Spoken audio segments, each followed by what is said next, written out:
علماء حق میں یہ مانتا ہوں کہ دنیا کبھی خالی نہیں ہوگی ان سے. یہ در حقیقت ختم نبوت کے لوازم میں سے ہے کہ جب نبوت کا سلسلہ ختم ہوا تو جو خلا پیدا ہوا اس کو پر کیا ہے اللہ نے کس چیز سے؟ ایک قرآن مجید کی حفاظت. نمبر ایک یہ کہ اس میں تحریف نہیں ہو سکے گی. نمبر دو مجددین، ہر صدی میں اللہ تعالیٰ ایسے لوگ اٹھاتا رہے گا جو صحیح دین کو اثر نو، وہ جو بھی بدعات کا تمار ہوگا اس میں سے پھر وہ صحیح دین کو نکال کر دنیا کے سامنے پیش کر دیں گے. نمبر تین لا تزال من امتی طائفۃ قائمین علی الحق. تیسری چیز یہ کہ میری امت میں ہمیشہ ایک گروہ ضرور حق پر قائم رہے گا. کوئی نہ کوئی گروہ چھوٹا ہو بڑا ہو، لیکن ایسا نہیں ہوگا کہ دنیا اہل حق سے خالی ہو جائے. یہ بھی ختم نبوت کے اس خلا کو پر کیا گیا ہے کہ جو کام پہلے ایک نبی کی دعوت اگر ختم ہوئی دوسرا نبی آ گیا، اس کی بات لوگ بھول گئے، اس سے اگلا آ گیا. اب چونکہ وہ سلسلہ ختم ہو چکا ہے محمد الرسول اللہ پر، تو جو خلا پیدا ہوا اس خلا کو یہ تین ضمانتیں ہیں جو دی گئی ہیں، اسی میں ہے علماء حق کا معاملہ.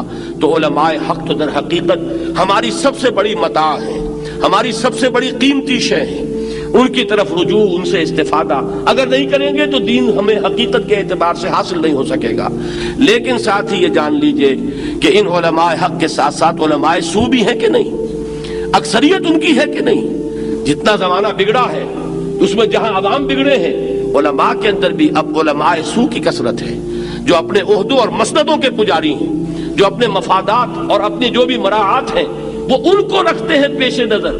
یہ نہیں کہ بات حق کیا ہے اور صحیح کیا ہے اور غلط کیا ہے، بلکہ یہ کہ کس چیز کی زد ہمارے چیز پر پڑ رہی ہے، کسی چیز کا کوئی نقصان ہمارے مقام اور مرتبے اور ہماری مسندوں کے اوپر تو نہیں کوئی آنچ آ رہی. یہ چیز جن کے نزدیک بھی فائق ہو جائے گی وہی در حقیقت علماء سو ہیں.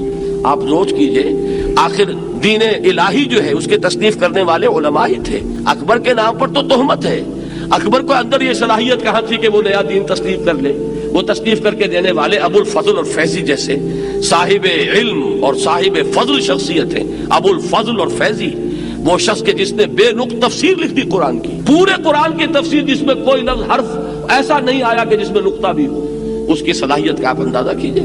لیکن یہ ہے کہ جب یہی علم جب اس میں بغیم بینہم آ جاتا ہے تو یہی علم جو ہے انسان کا مارے آستین بنتا ہے، یہی علم اس کے لیے وبال جان بن جاتا ہے.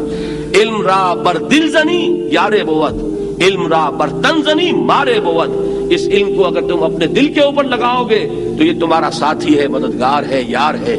اور یہی تن کے اوپر لگاؤ گے، تن پروری کا ذریعہ بناؤ گے تو یہی علم جو ہے یہ سانپ بن کر تمہیں ڈسے گا.